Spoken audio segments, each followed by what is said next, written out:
Assalamualaikum warahmatullahi wabarakatuh. Salam sejahtera untuk kita semua. Shalom, Om Swastiastu, Namo Buddhaya, salam kebajikan. Perkenalkan, nama saya Ali Imran Nasution. Di sini nanti akan bertindak sebagai dosen pengampu pada mata kuliah Hukum Pemerintahan Daerah. Sebagai pengenalan di pertemuan pertama kali ini, kita akan membahas tentang asas-asas pemerintahan daerah.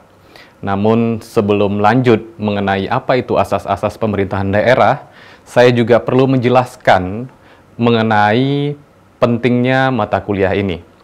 Mata kuliah ini adalah mata kuliah konsentrasi hukum tata negara yang artinya wajib diambil oleh mahasiswa yang mengambil konsentrasi hukum tata negara.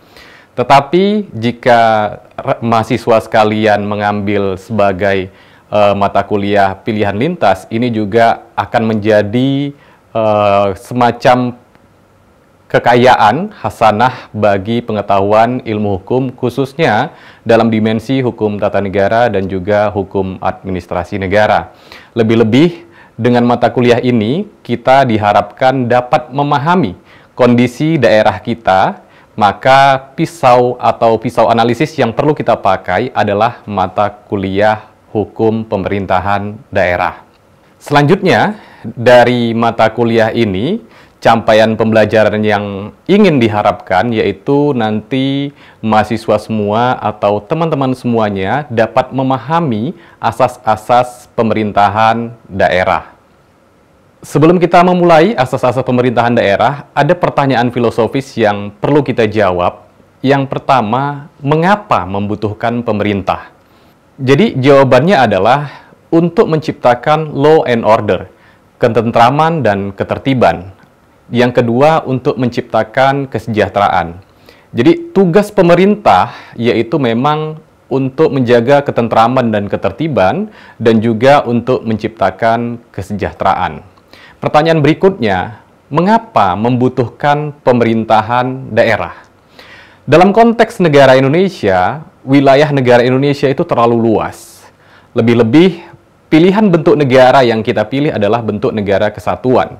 Maka pemerintahan daerah itu sangat diperlukan untuk menjangkau pemerintahan yang lebih kecil atau menjangkau masyarakat lebih luas dalam hal mengurus urusan pemerintahan dalam hal perwujudan kesejahteraan masyarakat.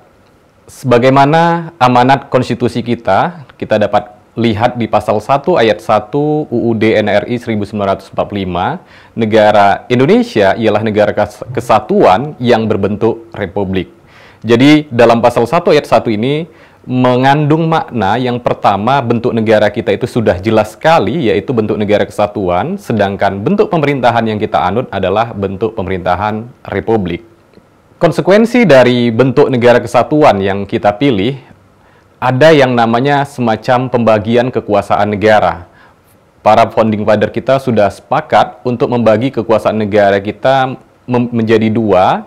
Yang pertama secara vertikal dan juga secara horizontal. Secara horizontal artinya fungsi pemerintahan itu dibagi hanya berdasarkan pemerintahannya saja, tidak secara tegas memisahkan kekuasaan pemerintahan. Kemudian yang kedua yaitu berdasarkan pembagian kewilayahan. Itu tadi ada yang namanya kekuasaan pemerintahan di pusat dan ada kekuasaan pemerintahan di daerah. Kalau teman-teman perhatikan di sini ada perbandingan pembagian kekuasaan negara. Yang pertama sebelum amandemen dan sesudah amandemen. Sebelum amandemen itu menegaskan bahwa pembagian daerah Indonesia atas daerah besar dan kecil. Dengan bentuk susunan pemerintahannya ditetapkan dengan undang-undang dengan memandang dan mengingati dasar permusyawaratan dalam sistem pemerintahan negara, hak-hak asal-usul dalam daerah-daerah yang bersifat istimewa. Nah, kalau dibandingkan, kata bagi, kata dasar frasa bagi, di situ ada perbedaan. Kalau yang sesudah amandemen itu menegaskan bahwa negara kesatuannya dulu yang terbentuk, artinya negara kesatuan itulah yang membagi daerah-daerahnya, yaitu daerah provinsi dan daerah kabupaten kota. Jadi kalau di awal itu menjelaskan bagaimana pembagian daerah Indonesia, kalau sesudah amandemen itu menjelaskan negara kesatuan Indonesia itu nantinya dibagi atas daerah provinsi, dan daerah provinsi itu nanti dibagi atas daerah kabupaten dan kota. Kemudian, dasar penyelenggaraan pemerintahan daerah itu adalah di pasal 18 ayat 2 UUD NRI 1945. Pemerintahan daerah provinsi, daerah kabupaten dan kota mengatur dan mengurus sendiri urusan pemerintahan menurut asas otonomi dan tugas pembantuan. Di sini nanti kita akan membedah apa itu asas otonomi dan juga apa itu asas atau tugas pembantuan. Nah, pemerintahan daerah adalah penyelenggaraan urusan pemerintahan oleh pemerintah daerah dan DPRD menurut otonomi daerah, tugas pembantuan dengan prinsip otonomi seluas-luasnya dalam sistem prinsip Negara Kesatuan Republik Indonesia sebagaimana dimaksud dalam UUD NRI 1945. Artinya, meskipun daerah itu diberikan otonomi yang seluas-luasnya, tetapi harus dalam bingkai Negara Kesatuan Republik Indonesia dan tidak boleh bertentangan dengan prinsip-prinsip Negara Kesatuan Republik Indonesia. Nah, asas-asas pemerintahan daerah itu ada 3 yang paling sering kita dengar. Yang pertama adalah dekonsentrasi, kemudian yang kedua adalah desentralisasi, dan yang terakhir adalah tugas pembantuan.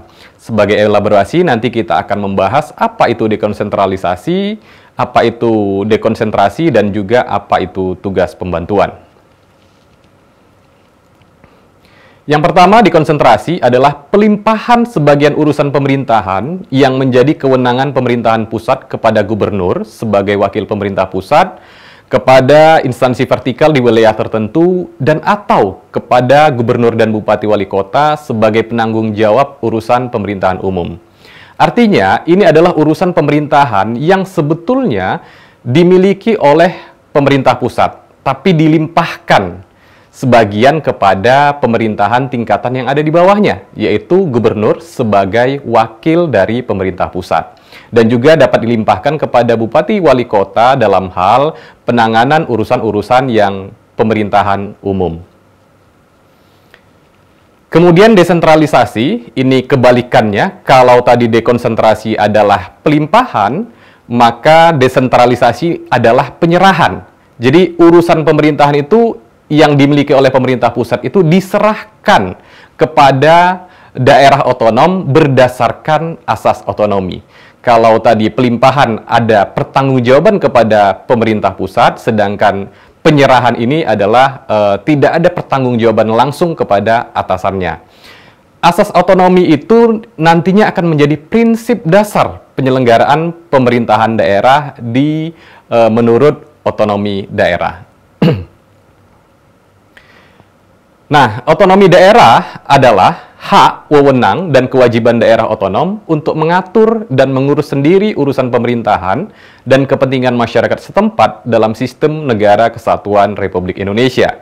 Artinya, ini bisa menjadi hak warga negara atau daerah dan menjadi kewenangan dan kewajiban daerah dalam menyelenggarakan urusan pemerintahan daerah. Sedangkan tugas pembantuan ini adalah penugasan dari pemerintah pusat. Artinya ini memang kewenangan dari pemerintah pusat, kemudian daerah itu diperbantukan atau diberi tugas khusus untuk menyelenggarakan urusan-urusan pemerintahan. Contoh paling gampangnya kalau di Indonesia itu biasanya ada event-event olahraga, siapa yang menjadi tuan rumah, seperti misalnya ada SEA Games, Asian Games, itu sebetulnya adalah menjadi kewenangan daripada pemerintah pusat, tapi ditugaskan kepada daerah-daerah tertentu sebagai tuan rumah, dan itu adalah salah satu bentuk tugas pembantuan daripada pemerintah pusat kepada pemerintah daerah. Baik, sebagai penutup, kepada rekan-rekan mahasiswa, jangan lupa membuka leads-nya nanti untuk mengisi soal diskusi yang sudah diberikan dan juga tugas yang diberikan. Demikian perkuliahan kita pada pagi hari ini. Saya akhiri. Wassalamualaikum warahmatullahi wabarakatuh.